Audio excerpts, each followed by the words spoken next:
Ma reconnaissance au roi.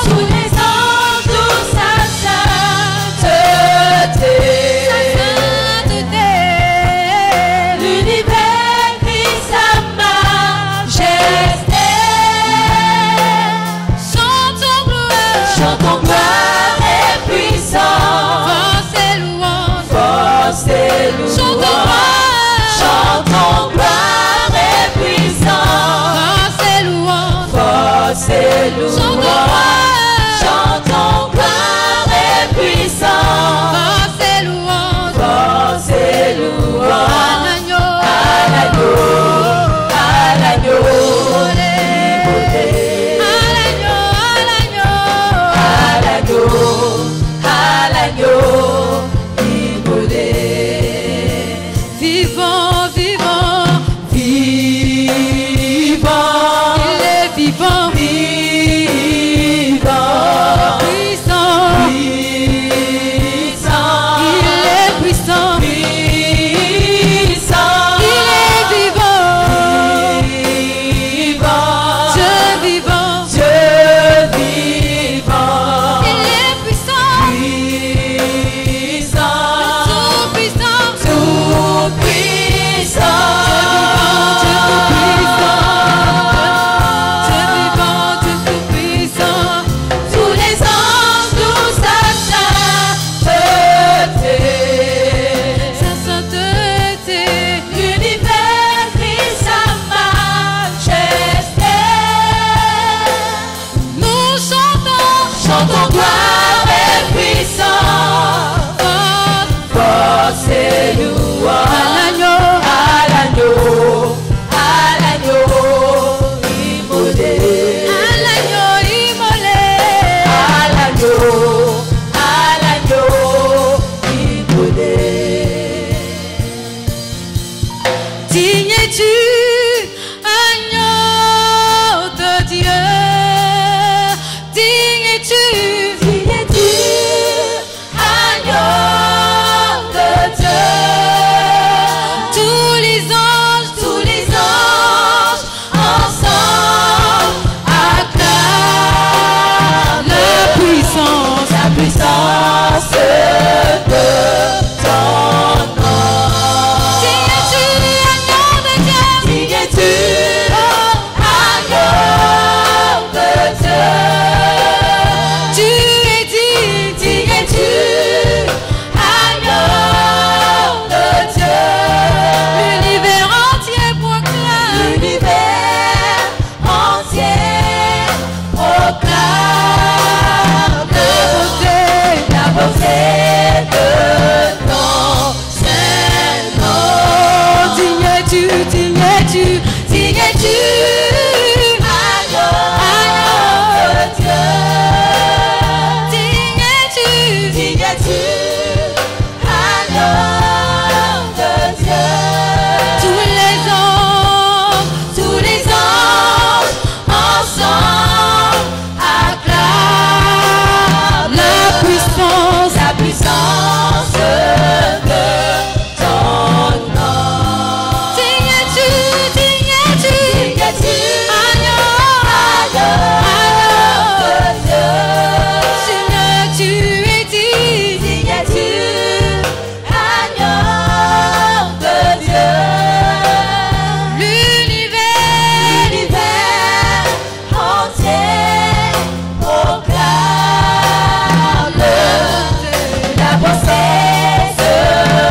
Seigneur. Ton nom est infiniment grand. Ta majesté.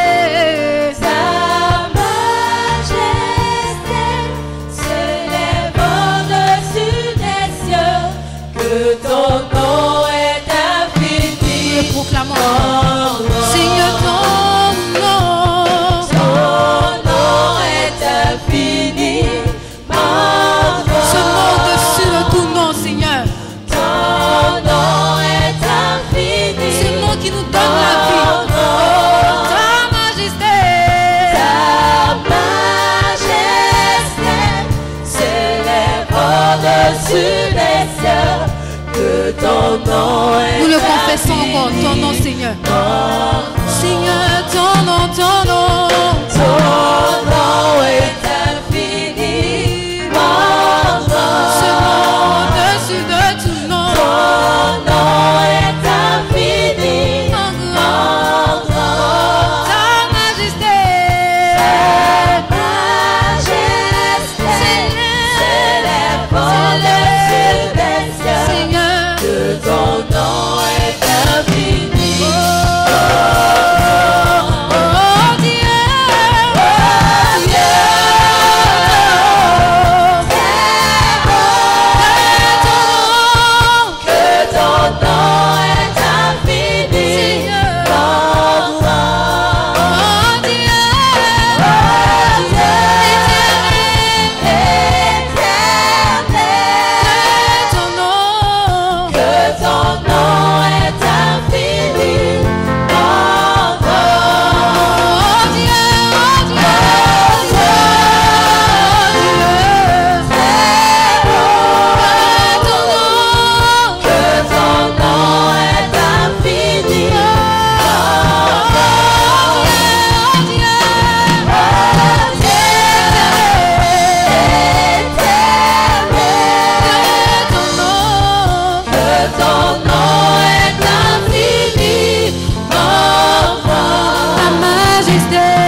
continuer à remercier le Seigneur.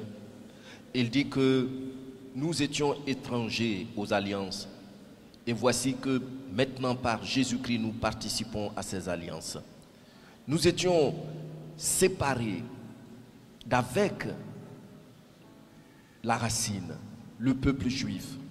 Mais voici que maintenant, il a fait tomber le mur de séparation et il n'y a plus ni juif ni grec.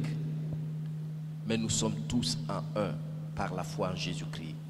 Nous allons continuer à remercier le Seigneur de ce que dans sa parole, il a dit à nous qui étions loin, il est venu annoncer la paix. Et c'est vrai. Il nous a annoncé la paix aussi bien qu'à ceux qui étaient proches. Disons-lui merci. Souviens-toi de ces miracles dans ta vie pendant cette semaine. Souviens-toi de ces consolations quand tes larmes coulaient. Souviens-toi de la direction qu'il t'a apportée quand tu te posais beaucoup de questions. Le Saint-Esprit est là et il agit. Tu ouvres la bouche et tu remercies le Seigneur pour toutes ces choses. Oh, merci Seigneur notre roi ce matin. Amen. Merci. Veuillez vous asseoir s'il vous plaît.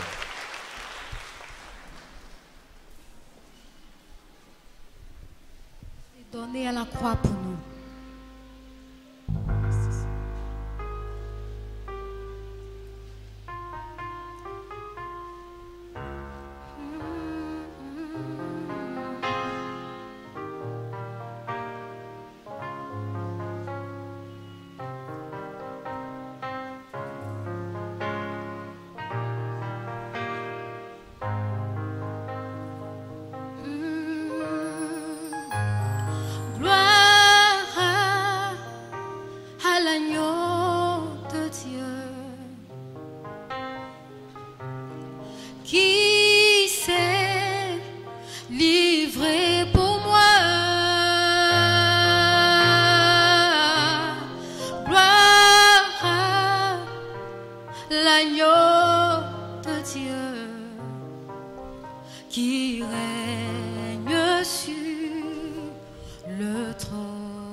Gloire à toi, l'agneau de Dieu.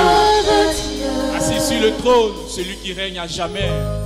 Celui qui est, qui était et qui vient. Ta parole déclare qu'il y a beaucoup de projets dans le cœur de l'homme. Mais seule ta parole, Seigneur, s'accomplit, Seigneur, notre Dieu, notre roi. Seigneur, nous sommes là, Seigneur, ce matin, pour t'entendre, pour t'écouter. Parle à nos cœurs, à notre esprit, Seigneur, notre Dieu, notre roi.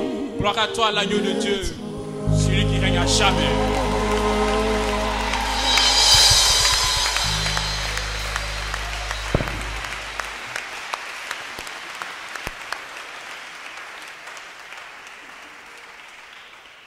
Merci beaucoup, groupe musical.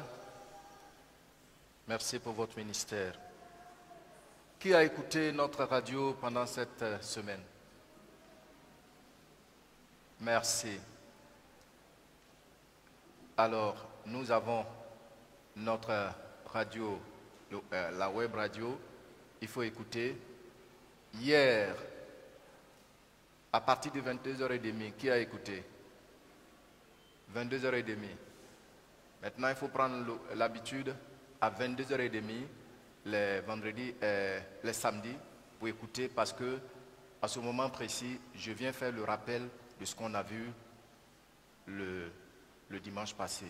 Donc hier, j'ai commencé, j'ai fait le rappel. S'il y a eu des gens qui avaient écouté après le culte, il y a un culte qui était passé, et après ça, j'étais passé à 22h30 pour faire le rappel de tout ce qu'on a vu comme enseignement depuis le premier sous-thème des ennemis de la foi, c'est-à-dire la moquerie. Donc, il faut écouter.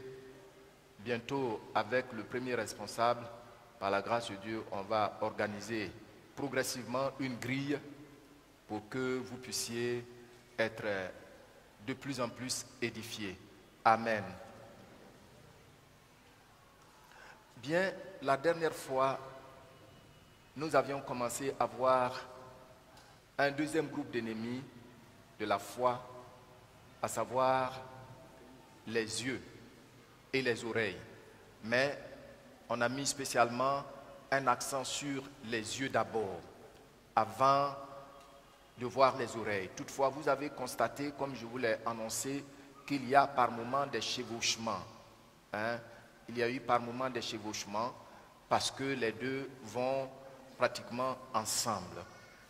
Donc quand nous avons vu les yeux, on a vu que les yeux sont un don. Mais quand les yeux dépassent les limites de leur cahier de charge, ils deviennent des ennemis contre notre foi. Alors, pour ce faire, on a vu un cas sur lequel je m'étais longuement étendu, à savoir le cas de Goliath. Et la dernière fois, on avait décrit Goliath. J'avais fait sortir, disons sur Internet, j'ai tiré un peu cette image de Goliath. Quand on le décrit, bon, beaucoup ne comprennent pas ce que c'est l'homme souple. Il y a des gens qui ne savent pas quand on parle d'homme souple ce que ça veut dire, quand on parle de casque, qu'est-ce que ça veut dire, quand on parle des plaques aux pieds, ce que ça veut dire. Mais voici ici Goliath.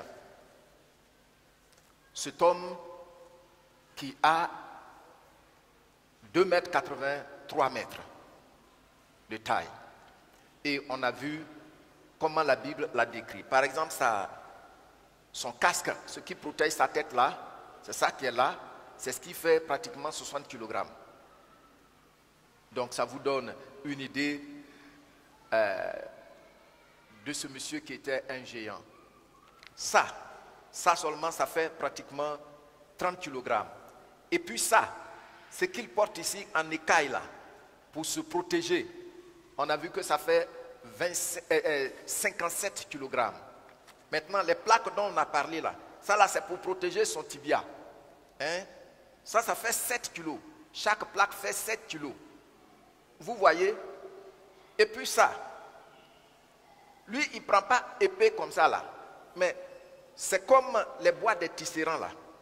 Et ce qui est ici, le fer qui est ici là, comme la flèche, ça fait 7 kg également. Donc vous voyez, c'est pourquoi quand Israël le voyait sur le terrain de bataille, sur le champ de bataille, qu'est-ce qu'il faisait? Il s'enfuyait parce qu'il inspirait vraiment la peur. On a déjà vu toute la description dans 1 Samuel chapitre 17. Et lorsque nous lisons le verset 24, du verset 24 au verset 25, on a vu, il est écrit là, à la vue de cet homme, tous ceux d'Israël s'enfuirent devant lui et furent saisis d'une grande crainte. Chacun disait, avez-vous vu s'avancer cet homme? Avez-vous vu? Donc on a vu que les yeux constituent les portes de la peur. Les yeux constituent les portes de la peur. Quand la peur entre dans une personne, la personne perd la lucidité, la sérénité, et c'est l'autre en face qui décide désormais pour elle. Vous voyez? Et c'est ce qu'on a vu ici pendant 40 jours. Les gens avaient tellement peur en voyant Goliath que sa seule présence suffisait pour faire fuir les gens, les Israélites. Maintenant, on a vu que la différence entre David et l'armée d'Israël, c'était que David, lui, il voyait avec les yeux du cœur, alors que toute l'armée voyait avec les yeux physiques. Je vous rappelle que nous avions vu que Satan, la stratégie principale de Satan qui n'a pas changé jusqu'à ce jour, c'est de travailler de l'extérieur vers l'intérieur. C'est pourquoi il sème la peur, les intimidations. Comme ça, quand tu as peur, tu es intimidé, ça te déstabilise par les émotions qui viennent, et puis ça produit un overdose, comme je vous l'ai expliqué la dernière fois, dans votre cerveau, depuis le cerveau, et puis vous êtes à la merci. On a vu que, parce que les gens, beaucoup ne comprennent pas que les yeux, au-delà de leur cahier de charges originel, peuvent être des ennemis contre nous. Aujourd'hui, beaucoup décident à notre place, au travers seulement de ce que vous voyez. On dit à la vue de cet homme. Ils furent tous effrayés et ils s'enfuirent. Que le Saint-Esprit aide chacun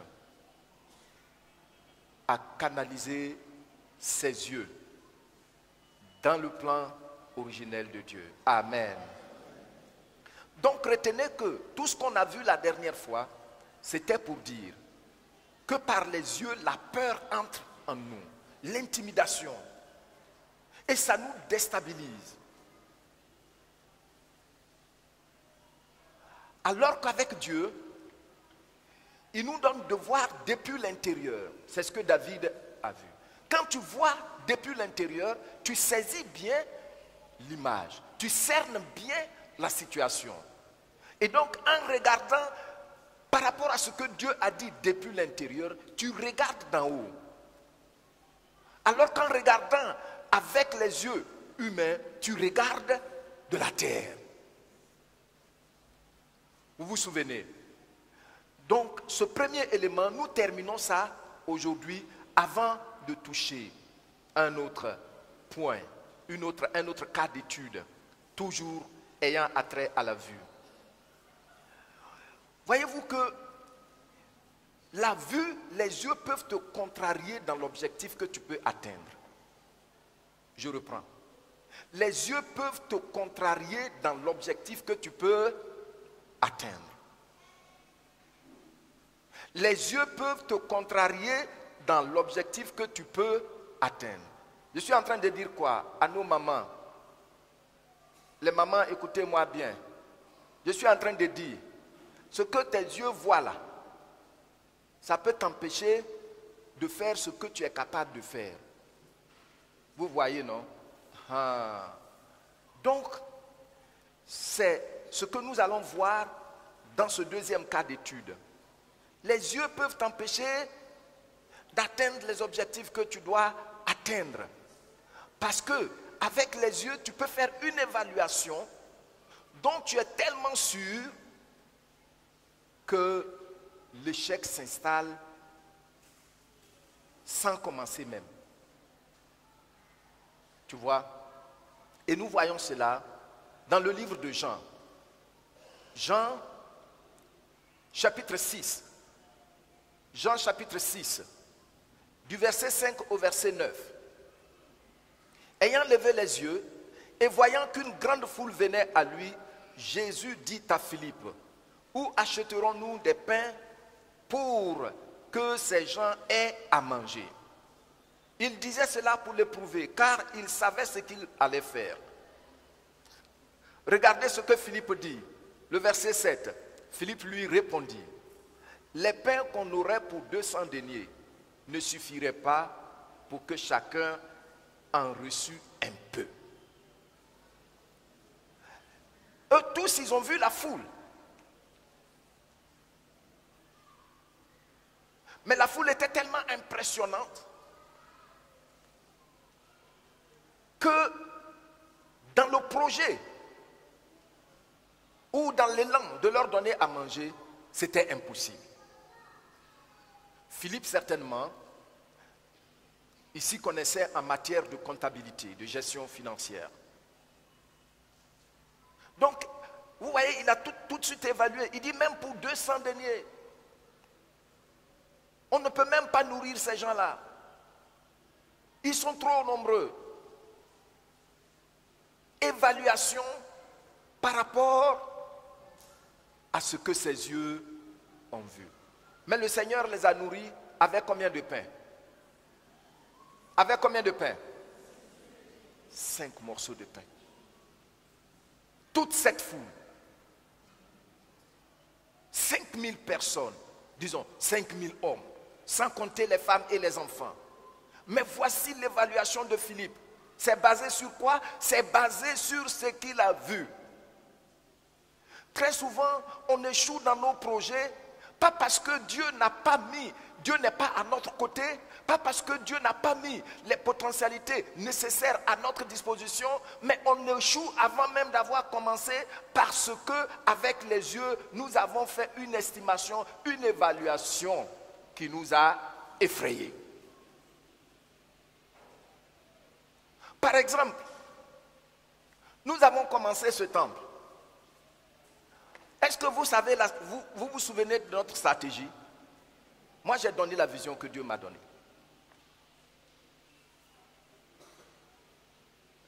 Et puis, j'ai partagé avec vous sur Jérémie. Dieu dit, qu'est-ce que tu vois? Alors, chaque département a pris cette parole. On avait le plan, mais on n'avait pas fait d'estimation. C'était à dessein. Qu'est-ce que vous voyez? Depuis le premier responsable de chaque département, chacun venait pour dire, je vois un joli temple. Je vois un joli temple. Je vois un joli temple. Tout le monde a tellement répété ça que finalement, chacun est retourné à la maison avec cette vision que je vois un joli temple. Maintenant, quand on a fini les grosses œuvres, à une réunion, j'ai demandé à l'architecte, à combien estimez-vous maintenant les grosses œuvres? On a fini les grosses œuvres là. Et il a dit, c'est légèrement un peu plus de 400 millions. Légèrement un peu plus de 400 millions. Maintenant, si on disait au peuple que même avec toute la finition, c'est 400 millions. Voyez-vous, on avait déjà creusé le trou de notre échec. Or, dans le fond, quand il a dit, on a commencé à rire. Parce qu'on n'avait même pas dépensé 200 millions.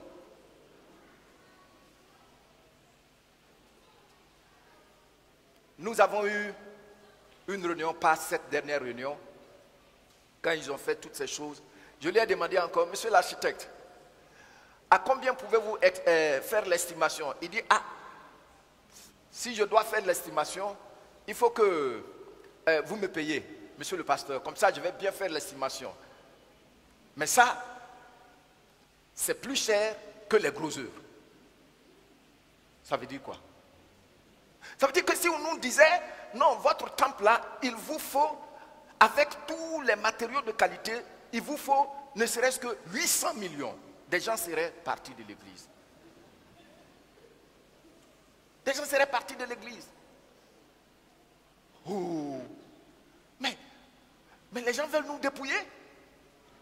Donc, c'est en connaissance du rôle de l'évaluation, de l'estimation des yeux qui nous empêche de voir les opportunités de Dieu.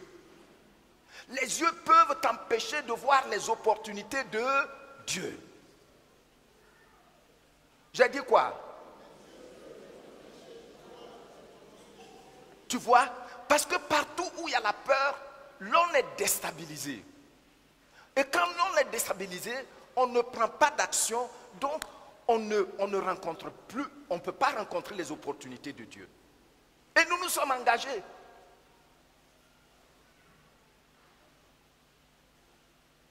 Vous voyez?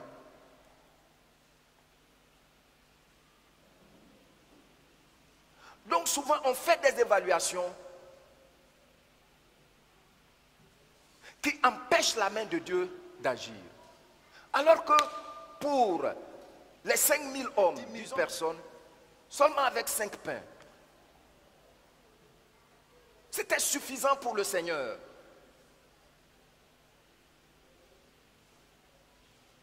Ne permettons pas à nos yeux de décider à notre place. Puisque l'ennemi connaît cela, il procède toujours à ce point.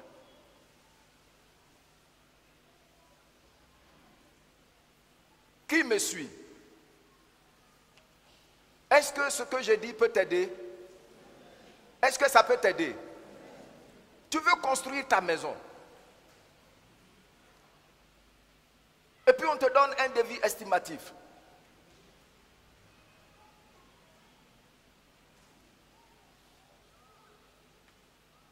Si tu penses que de toi-même tu peux la construire, tu vas échouer.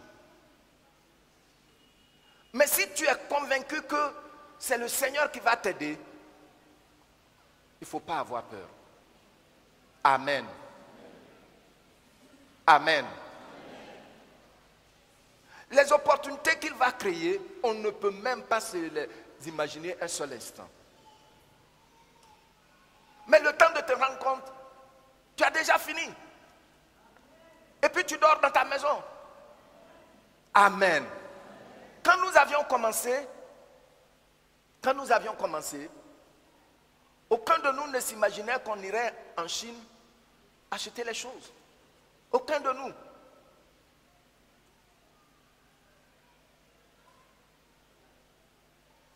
Quand nous avions commencé, mais si on devait acheter les choses ici, ça allait être difficile. Mais dès que tout le monde disait, on voit un temple, on voit un joli bâtiment, un bâtiment propre où on vient adorer le Seigneur, tout de suite, Dieu a pris nos mains. Et puis on a commencé. Amen. De grandes opportunités sont à ta disposition. Ne laisse pas tes yeux les annuler. Amen. Donc, au niveau de la peur, de l'intimidation, c'est là que je m'arrête à ce niveau-là. Mais je vous lance le défi de prendre le temps pour voir un peu les Écritures et puis vos propres vies. Vous allez voir que les yeux sont la porte de la peur, de l'intimidation. Et le diable aime bien les utiliser. Ce que nous allons voir, toujours comme deuxième cas d'étude par rapport aux yeux, c'est ce que j'appelle la convoitise. La convoitise.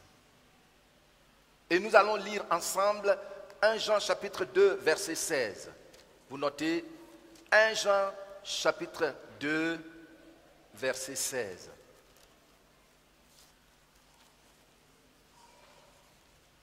« 1 Jean, chapitre 2, verset 16. Si vous l'avez trouvé, je vais le lire.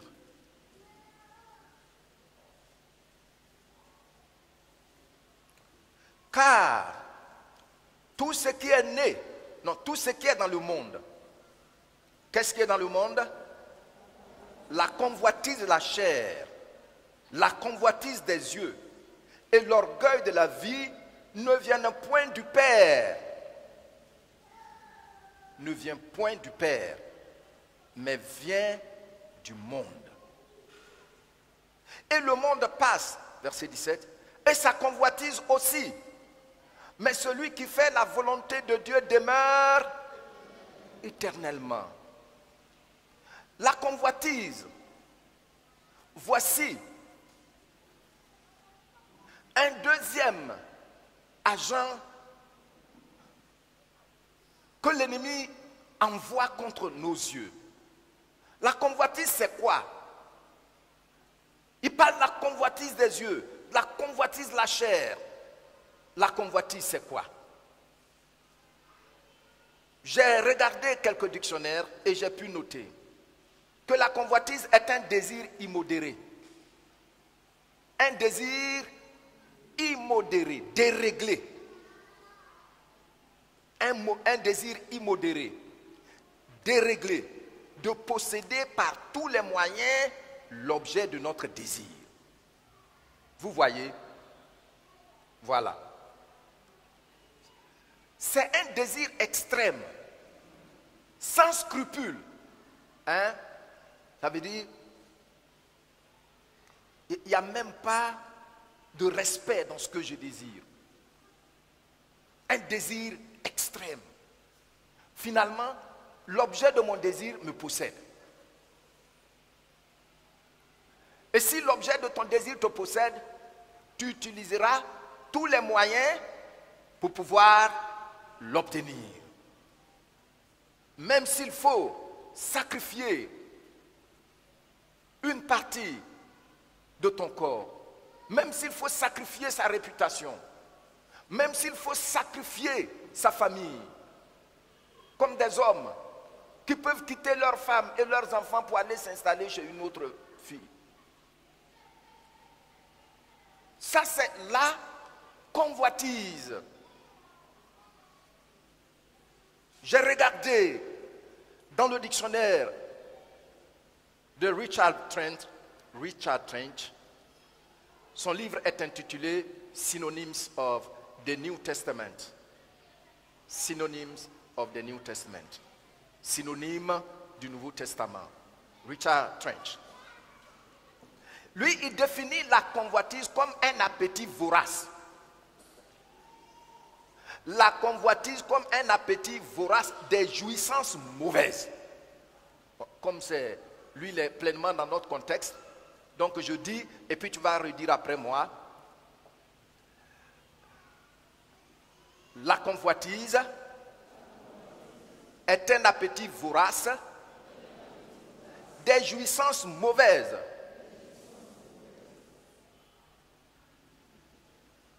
Tu as vu, non? Il a dit des jouissances mauvaises par rapport aux moyens peu recommandable qu'on utilise pour expérimenter ces jouissances-là. C'est un appétit vorace qui aveugle tous tes sens. La convoitise. Quelqu'un a dit un jour que la convoitise, c'est tout ce qu'on prend avec les yeux, con, avec, et puis voit. Donc il a découpé le mot littéralement en deux pour dire la convoitise, c'est tout ce dont je m'accapare avec mes yeux, avec la vue. Donc, c'est un ennemi.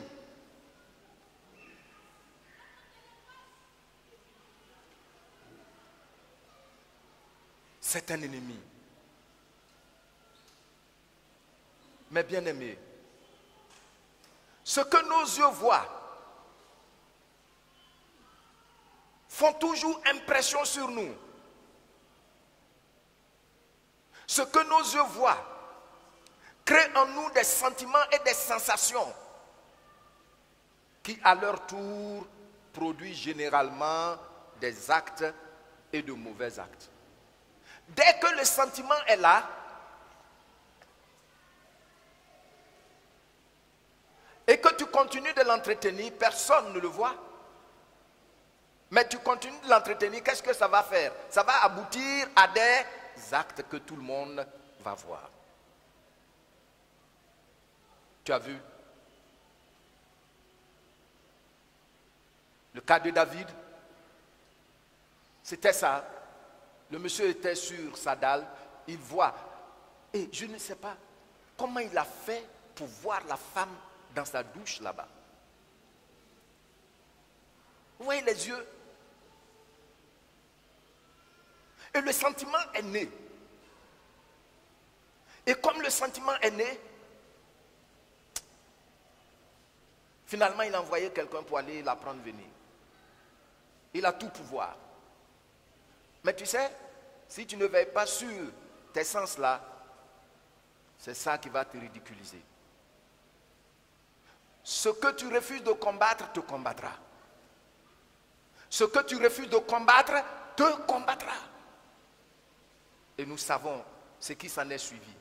Les sentiments, dès que ça naît, ce qui s'ensuit, si on ne dit pas non de façon vigoureuse, on ne les réfute pas, le temps de te rendre compte, c'est les actes que tu poses. Et puis tu vas commencer à dire, c'était plus fort que moi. Tu as vu? Voilà.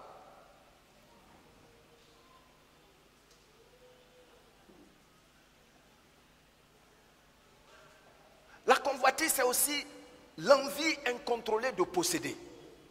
L'envie incontrôlée de posséder.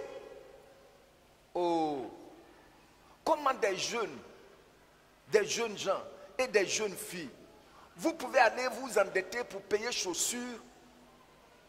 Vous allez payer ça un peu. On dit un peu, comme si c'est rien. Et si la chaussure coûte 1000 francs, parce que tu vas payer un peu, jusqu'à ce que tu finisses un peu là, tu as payé 1200. Hein? Des désirs incontrôlés.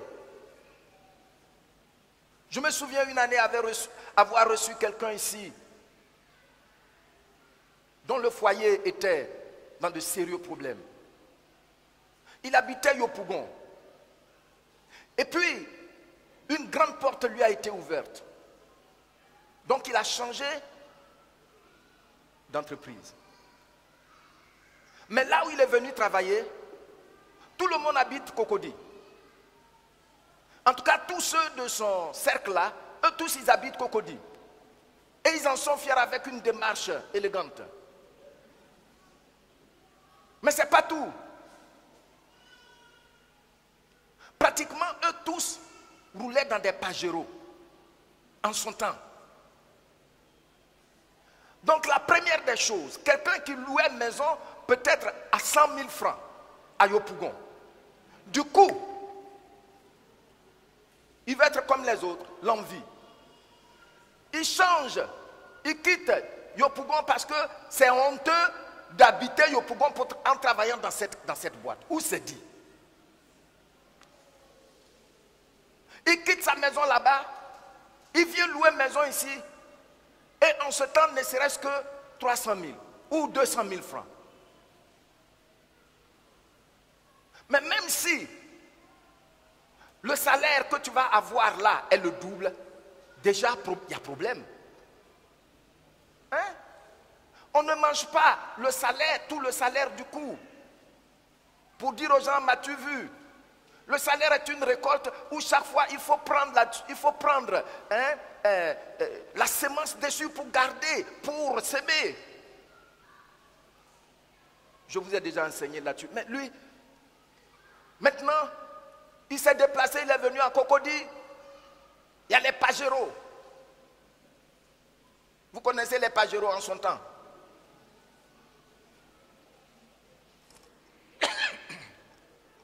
Qu'est-ce qu'il va faire? Il va s'engager dans crédit pour acheter Pajero. Vous voyez, c'est ce que Trench dit ici. Richard Trench, c'est ce qu'il dit.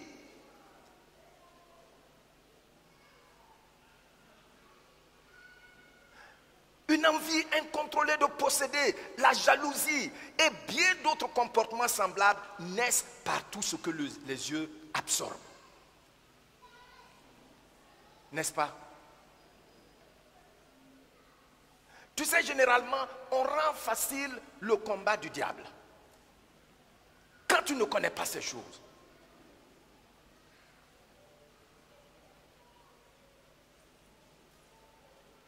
Ce n'est pas le fait d'être dans costume pimpante qui va te rendre beau. Je suis désolé, je vous ai déjà enseigné. C'est ton intérieur qui rejaillit sur ce que tu portes. C'est de là que vient la beauté.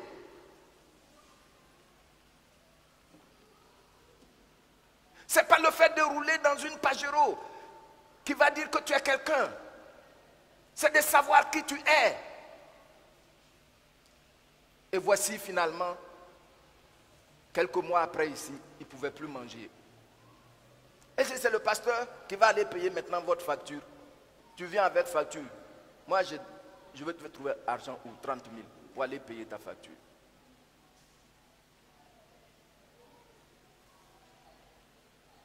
Tu vois, mes bien-aimés.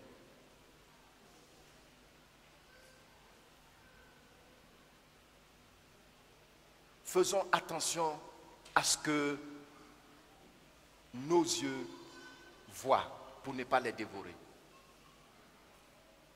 Amen. Oui, nous voyons le cadavre de Madame Adam et Adam lui-même. Prenez avec moi Genèse. Genèse chapitre 3. Du verset 1 au verset 6.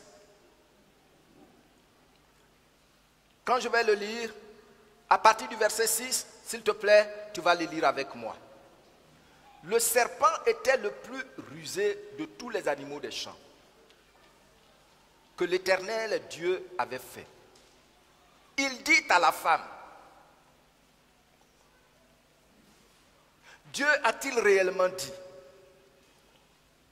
vous ne mangerez pas de tous les arbres du jardin? La femme répondit au serpent, nous mangeons du fruit des arbres du jardin. Mais quant au fruit de l'arbre qui est au milieu du jardin, Dieu a dit, vous n'en mangerez point et vous n'y toucherez point, de peur que vous ne mouriez. Alors le serpent dit à la femme, vous ne mourrez point, mais Dieu sait que le jour où vous en mangerez, vos yeux s'ouvriront et que vous serez comme des dieux, connaissant le bien et le mal. Vous lisez maintenant après moi le verset 6. 1 et 2.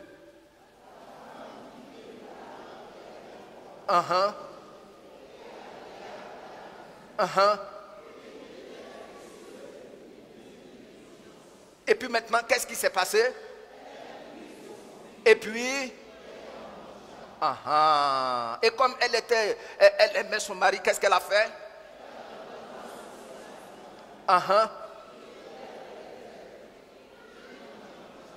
Tu as vu, non? J'ouvre une bretelle. Quelqu'un a dit Adam aussi. Adam aussi a osé manger. C'est là que le premier divorce devait commencer. Et comme il ne voulait pas du divorce, c'est pourquoi il a mangé.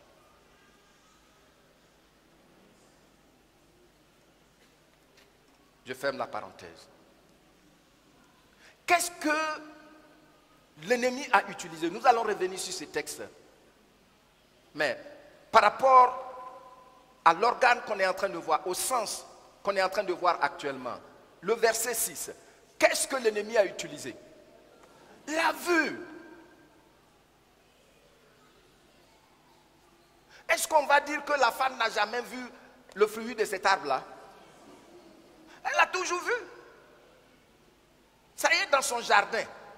Pour ne pas dire, c'est à côté de sa maison. Elle a déjà vu. Mais parce que, et le monde, et leur maître le diable, savent que les yeux sont des ennemis à l'obéissance à la parole de Dieu. C'est pourquoi il a mis un accent. Il a d'abord parlé, nous aurons l'occasion de voir ça. Et puis, la femme, elle voit que le fruit était beau. Le fruit était beau. Oh bon. Regardez, la femme vit que l'arbre était bon à manger. Et puis, regardez comment ils vont accentuer. Ils vont accentuer les dégâts que les yeux peuvent causer à notre foi. Regardez la suite de la phrase. Et puis il dit quoi? Et agréable à la vue. C'est une accentuation. Agréable à la vue. Oh! Combien d'enfants de Dieu ne se sont-ils pas retrouvés dans le décor? Hein? Par les yeux. Par les yeux. Mes bien-aimés,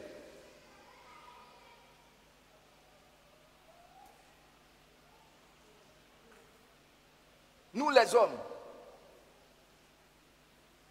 tu regardes les tibias de la fille là, qui brillent comme miroir.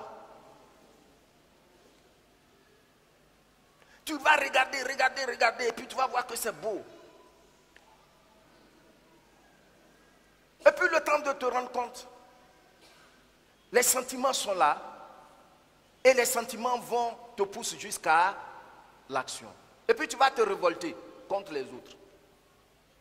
Voyez-vous? Non. Non. C'est ce que Dieu a dit, qui donne à nos yeux le baromètre du jugement. C'est ce qu'il a dit, puisque nous croyons en lui. Donc moi, s'il me dit que ce n'est pas bon à manger, que je comprenne ou pas, j'accepte que ce qu'il a dit est vrai. Mais la femme a pris tout son temps.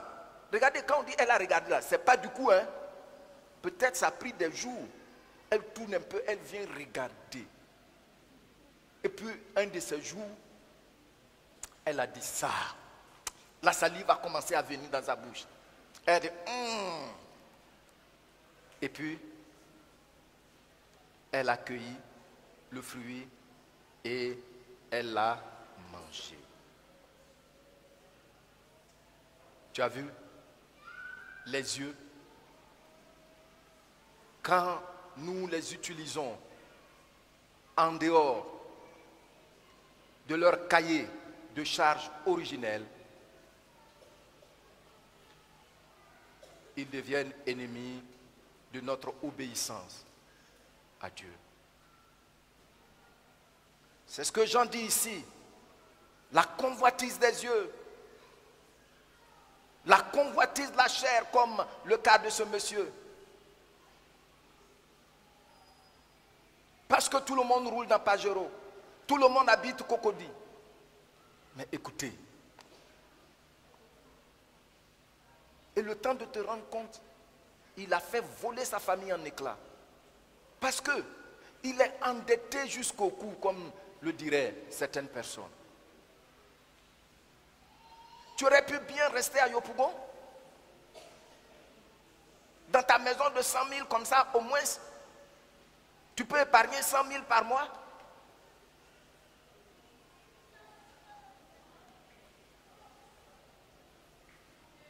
Ta voiture que tu avais, tu aurais pu garder ça. Regardez combien de personnes se mettent dans de mauvaises situations à cause de leurs yeux. Non. Sois délivré ce matin au nom de Jésus-Christ. Sois délivré ce matin au nom de Jésus-Christ. Le diable s'est tellement exploité ces portes-là. Tu regardes sur Internet des choses qui peuvent te salir les pensées. Mais tu continues quand même à regarder. Tu continues quand même à regarder. Hein? Et maintenant, ta foi est saccagée. Non, mes bien-aimés. Nous sommes trop précieux pour ignorer ces choses.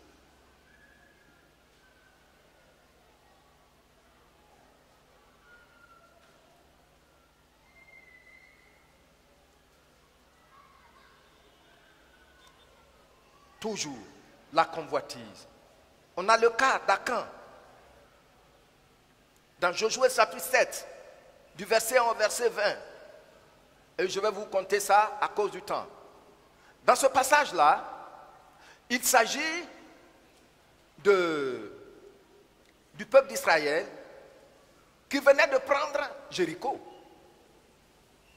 Cette ville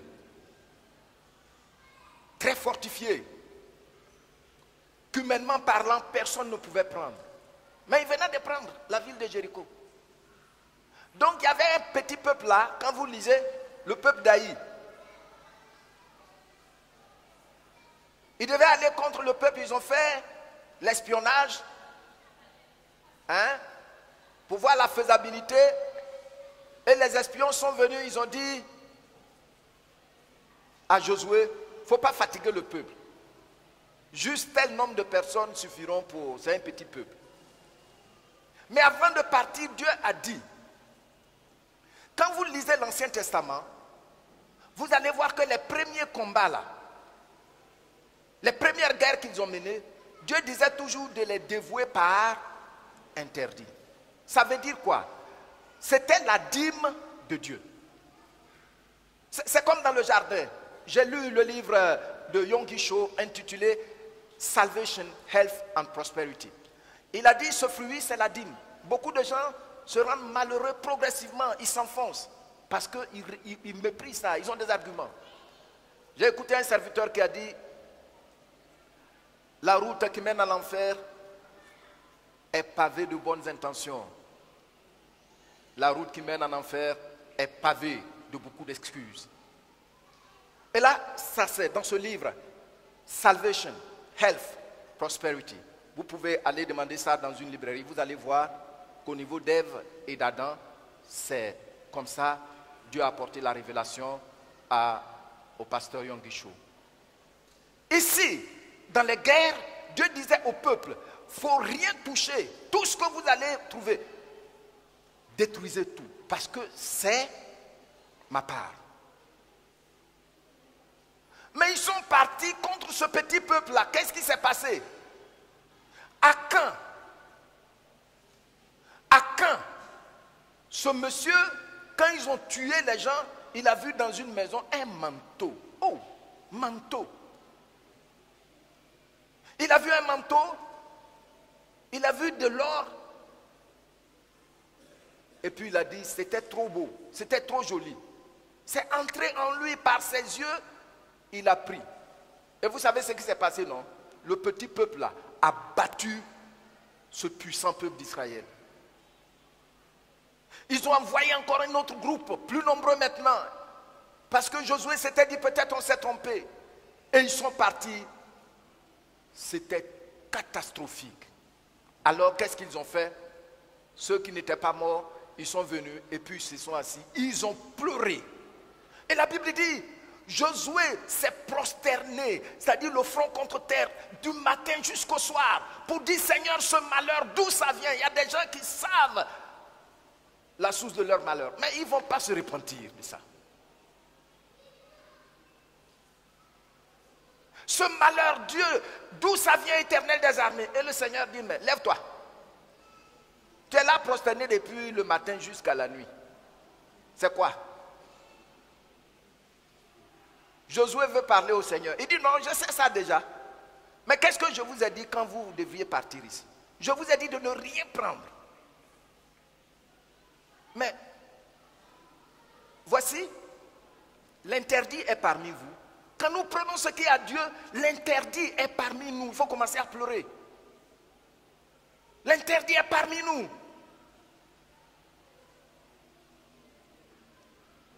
Vous voyez? C'est pourquoi le petit peuple là vous a humilié. Des milliers de personnes étaient tombées. C'est pourquoi les enfants là, ils arrivent, l'argent que tu as, tu peux avoir pendant, tu as travaillé ou bien même tu vas travailler pendant 10 ans pour épargner. Ils peuvent venir te tourner sur et puis ils prennent, ils s'en vont. Tu peux leur faire quoi? Parce qu'il y a l'interdit. Donc ils sont terrassés. Maintenant Josué pleure devant le Seigneur. Qu'est-ce qu'on va faire? Et Dieu dit, il faut retirer, il faut arracher l'interdit de ta maison, de votre tribu. Mais c'est qui? C'est là maintenant ils ont commencé à passer tribu par tribu. Et quand ils sont arrivés sur la tribu d'Akan, il a été mis à nu. Et vous savez ce qu'ils ont fait, non? Lisez la suite de Josué 7, vous allez voir. Ils ont pris et Josué, et Akan, et sa famille, et le manteau, et le lingot d'or.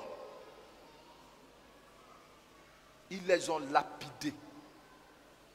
Et ils sont morts avec. Mais bien aimé, la foi, c'est un accord volontiers d'obéir à ce que Dieu nous dit. Je fais un accord avec ma propre volonté de dire ce que Dieu me dit, c'est à cela que je vais obéir. Akan dit, j'ai vu. Oh, quand vous lisez, vous allez voir ce qu'il a dit. Il dit, j'ai vu que c'était beau. Hein, Akan? Et tu as fait tuer tant de monde. Et Josué lui dit, rends gloire à Dieu. Rends gloire à Dieu. On va te lapider. C'est ce qui s'est passé. Mais bien aimé, la convoitise est une arme. Disons, les yeux sont faibles devant la convoitise. Il faut faire attention. Il faut faire attention. Si tu vois la femme de quelqu'un, il ne faut pas regarder dans ses yeux. Tu regardes son visage en faisant yeux doux. Elle est déjà mariée. Tu as compris, non? Sinon, les yeux vont capter et puis faire entrer. Le temps de te rendre compte, tu es dans le décor. Tu vois la voiture de quelqu'un. Si tu voyais la voiture là.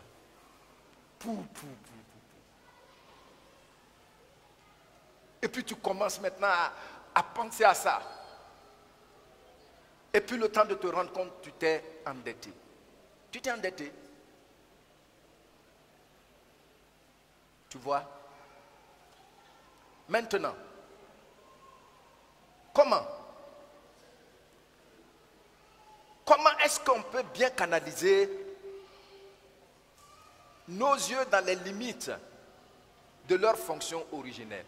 C'est une bonne question, non? Qui me suit? Mais il faut me répondre. Comment? Lisons ensemble Job, chapitre 31. On va voir un secret important. Job, chapitre 31, le verset 1. Job, chapitre 31, verset 1. Vous allez bien vouloir vous tenir debout pour me le lire, s'il vous plaît. Job 31, verset 1.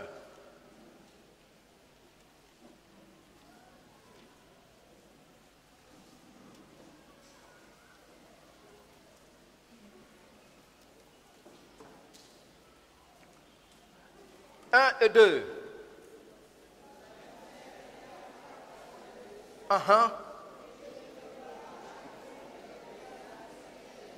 Reprenez.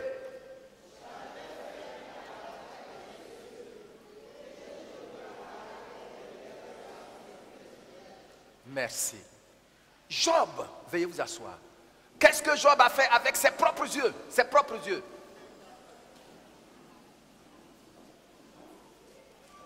Tu as vu, non? Job dit, puisque les yeux peuvent devenir ennemis de ma foi, or c'est un homme intègre. Alors Job dit à ses yeux, je le dis littéralement, il a pris la décision dans son cœur que ses yeux ne vont pas absorber ce qui est prohibé par Dieu. Donc il a fait alliance avec ses yeux. Il a signé un accord sacré avec ses yeux. C'est là le pacte. Le pacte et l'alliance vont au-delà du contrat. Donc il a dit, mes yeux, désormais si tu veux regarder dans un sens où je risque de tomber, je ne vais pas continuer à regarder là-bas. Tu m'entends? Il a fait un pacte avec ses yeux.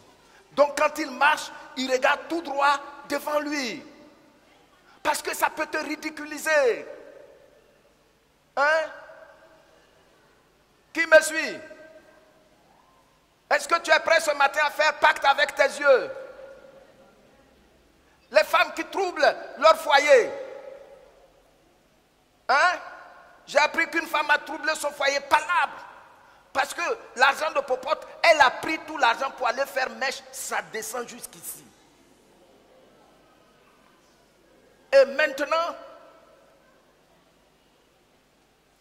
le mari, il n'a pas mangé, il revient du travail, il n'a pas mangé. Et comme la femme est forte, elle sait l'engueuler. Mais il a pris quand même courage le deuxième jour pour dire, mais l'argent là, tu as pris ça pour... voici palabre. Mais écoutez, mèche. Souvent même c'est les cheveux des gens qui sont morts. Mèche.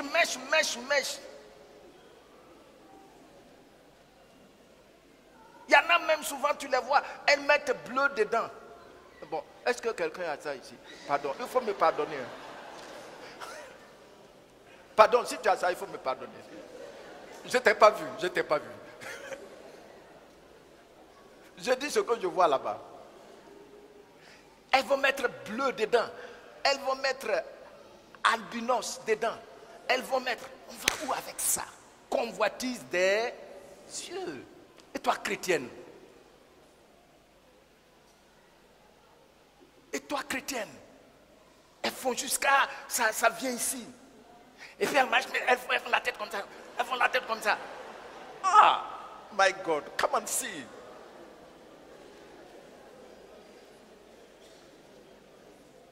Parce qu'elle a failli détruire le foyer. À cause de mèches. Est-ce que tu es obligé de porter ça?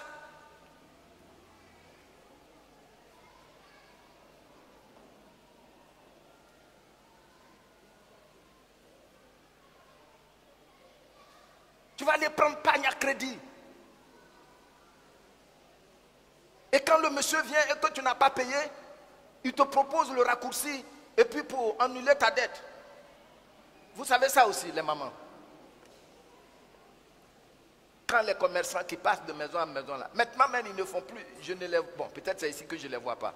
Mais avant ils passaient de maison en maison. Et puis ils parlent, ils caressent le pagne là comme ça. Et puis tu dis, je vais prendre, comme ça même si je vais au marché, je prends 100 francs, 200 francs dessus. Bon. Et puis là aussi tu coupes, tu diminues la ration de la famille. Et puis il vient une fois, 2 fois, 3 fois si tu n'arrives pas, il dit bon, voici raccourci pour annuler la dette. Une chose comme ça. Non, mais bien aimé.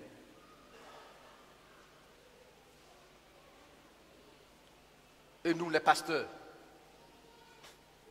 Parce que j'ai vu quelqu'un avec bague noire. Et puis voiture, tu vois sa voiture, dernier cri. Si je viens, j'ai des techniques. Plusieurs offrandes dans le culte. Finalement, même des membres viennent à l'église, ils ont peur. Hein? Regardez dans Luc chapitre 4. Quand le Seigneur a été tenté par le diable connaît les besoins du Seigneur à ce moment-là. C'est sûr, ça a été tenté. Il a dit, il faut transformer ces pierres en pain si tu es le Fils de Dieu. Tu les transformes en pain. Pourquoi le Seigneur a refusé de les transformer en pain? Parce que c'est ces pierres qu'il va utiliser pour bâtir son temple. Et toi tu es dans le temple et tu transformes les pierres là en pain. Et puis tu dis tu es prophète. Tu es. Maintenant même, et vraiment les gens ont des titres. Révérend, pasteur, révérend. Tout ça là, on va où avec ça? Convoitise. Et si tu es dans mon ministère et puis tu ne donnes pas ce que tu dois donner, je te laisse à ta conscience. Parce qu'il n'y a pas de tactique. Il n'y a pas de tactique. Je n'ai pas de technique. Amen. Vous voyez ce que les yeux font. Donc ici, Job dit, j'ai fait un pacte avec mes yeux. Il faut que chacun de nous fasse un pacte avec ses yeux. Quand tu es devant ton écran, ton poste téléviseur,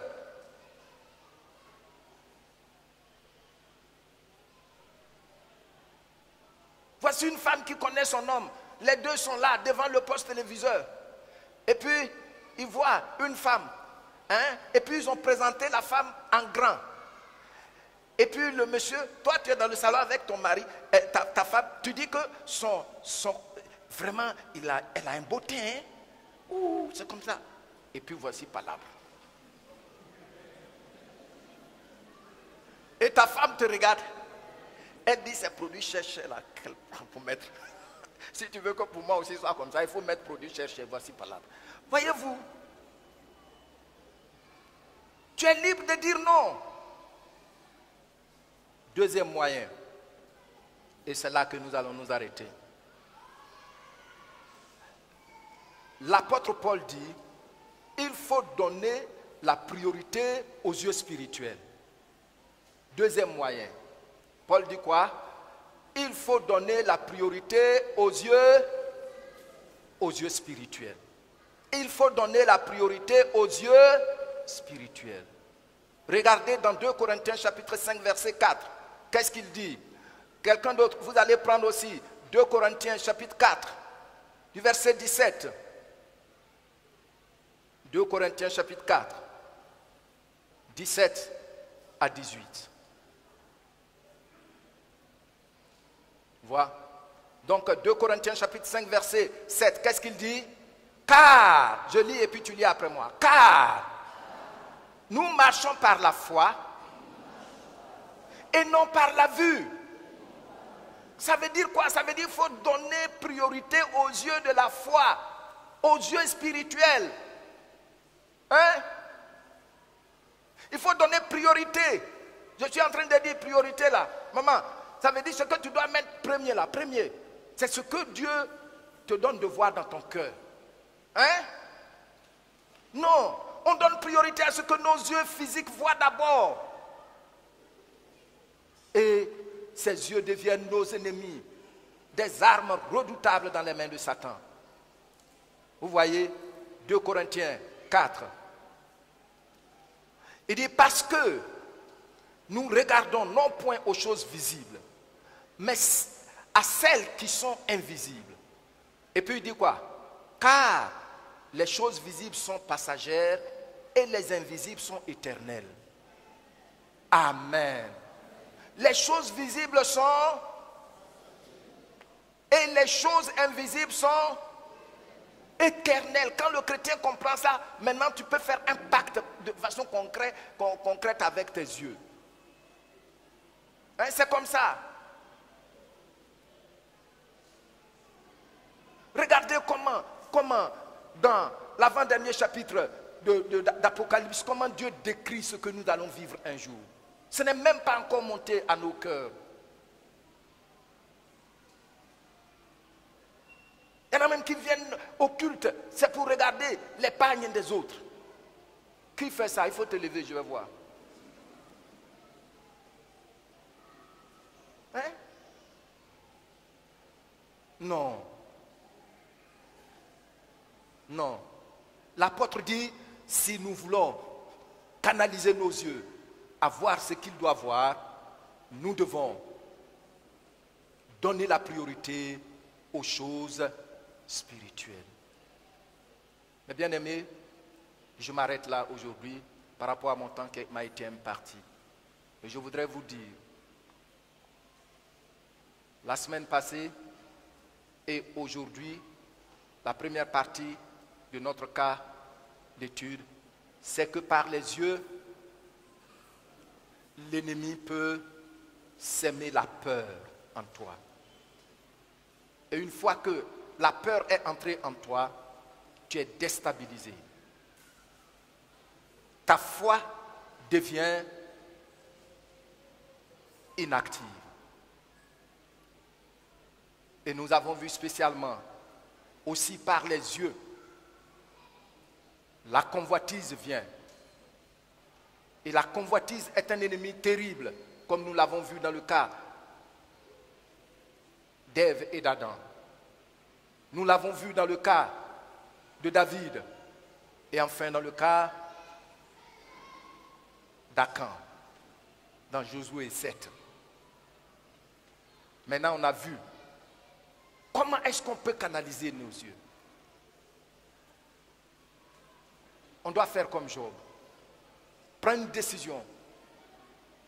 Quelqu'un a dit, je peux voir une fois, 2 fois, mais le 3e regard, je refuse.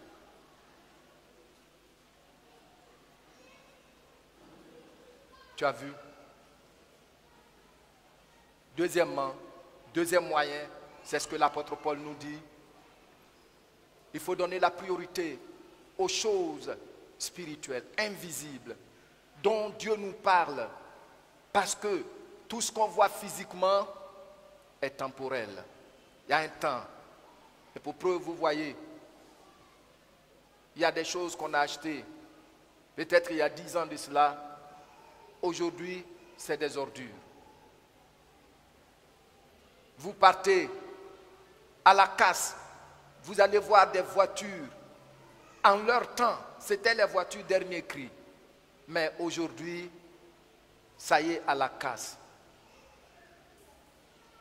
Mais ce que Dieu dit qu'il a fait de toi aujourd'hui et qu'il fera de toi demain ne passera jamais, ne sera jamais à la casse. Ne sera jamais à la casse. Toi, tu ne seras jamais à la casse. C'est pourquoi, en donnant la priorité à ce que Dieu nous montre de glorieux, nous arrivons à veiller sur nos yeux. Que Dieu vous bénisse.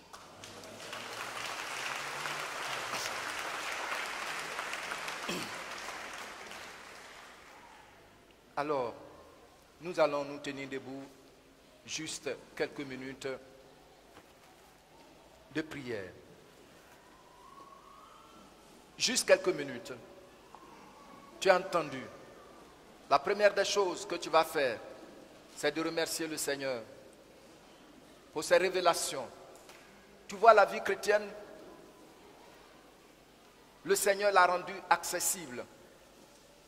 C'est possible de la vivre et de marcher dans la victoire. Il ne faut pas avoir peur. Tout ce qu'il est en train de nous montrer, tu prends ça à cœur. Amen.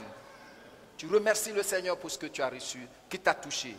Dis-lui, Saint-Esprit, merci parce que tu as ouvert mon esprit sur telle chose. Saint-Esprit, merci. Es-tu actuellement tourmenté par des sentiments? Demande au sang de Jésus-Christ de les nettoyer de ton cœur. Renonce complètement à ces sentiments qui risquent de produire des actes.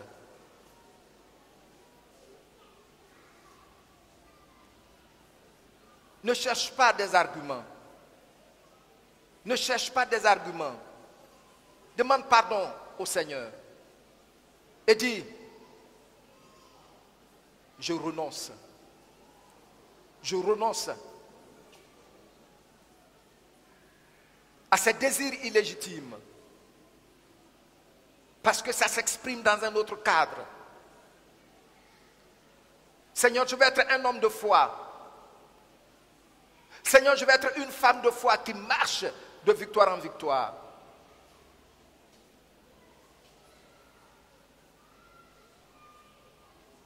Dis ce matin, mes yeux, je prends la décision avec toi que tu ne vas plus regarder deux fois ce qui peut me créer des problèmes. Dis-le à tes yeux, à ton âme. C'est une prière puissante. Dis, Saint-Esprit, aide-moi. Saint-Esprit, aide-moi. Que ce soit sur le téléphone portable, que ce soit sur l'iPad, que ce soit sur l'écran du poste téléviseur ou ton ordinateur, Saint-Esprit, aide-moi à ne plus scruter les images, tout ce que je vois qui peut m'entraîner dans le décor. Aide-moi, Saint-Esprit. Mais bien aimé, plus le temps avance, vous voyez, les choses, les difficultés ne vont pas diminuer. Seuls ceux qui sont sérieux dans leur foi avec le Seigneur continueront de marcher dans les miracles de Dieu. Dis au Seigneur, je prends un engagement devant toi. Touche mes yeux par la puissance de ton esprit. Seigneur, ce matin, tu nettoies mes yeux de toutes les images sales. Tu nettoies mon cerveau, Seigneur, de tout ce que mes yeux ont dévoré. Merci. Dieu Tout-Puissant et Roi des Rois, Seigneur des Seigneurs. Seigneur, merci. Puisque tu nous connais. Tu connais les désirs de nos cœurs. Tu as préparé pour nous des projets de paix et non de malheur. Et ce que tu attends de nous, Seigneur, c'est que nous puissions donner priorité à ce que tu nous montres et tu nous donnes sur le plan spirituel. Priorité sur ce que nos yeux spirituels voient et non pas à ce que nos yeux physiques voient. Tu nous demandes de faire priorité, Seigneur, à ce que tu nous donnes qui est invisible, car ce qui est invisible est éternel, et non pas ce qui est visible, qui est passager. Ce matin, merci puisque tu te tiens devant nous, et tu prends autorité, et tu mets fin à tous les appétits voraces qui trouvent place au-dedans de nous. Ces appétits voraces s'arrêtent au nom puissant de Jésus. Amen. Oh Dieu de gloire, ce que l'homme ne peut faire, toi tu le fais. Saint-Esprit, merci de ce que tu agis en ce jour dans la vie de tout un chacun, afin que nous puissions, au nom puissant de Jésus, faire une alliance avec nos yeux et dire non, je ne regarderai pas deux fois. Je ne reviendrai pas à des choses qui m'amèneront dans les décombres. Ce matin, oh Dieu, tu nous donnes force et pouvoir afin de dire non à toute espèce de convoitise, à toute espèce de marche, à tout ce que nos yeux regardent et qui nous conduisent dans les décombres. Tu nous donnes force et pouvoir. Oh Dieu, merci, puisque nous marcherons selon toi et non pas selon nos désirs. Nous marchons selon tes instructions et non pas selon les convoitises de nos yeux. Merci pour ce que tu nous donnes. Merci pour les orientations que tu nous as données. Merci d'avoir parlé au travers de ton serviteur. Merci de nous reconduire sur le droit chemin. Oh Dieu, le pacte de ce matin est un pacte à vie. Nos yeux ne regarderont pas sur ce qui déshonore notre Seigneur. Nos yeux ne regarderont pas sur ce qui déshonore notre Dieu. À dater d'aujourd'hui, le pacte que nous signons avec toi, c'est que nous voulons nous soumettre à toi et te donner priorité en toutes choses. À toi seul toute gloire. Nous avons prié avec action de grâce et reconnaissance. Au nom de Jésus. Amen. Amen. Amen.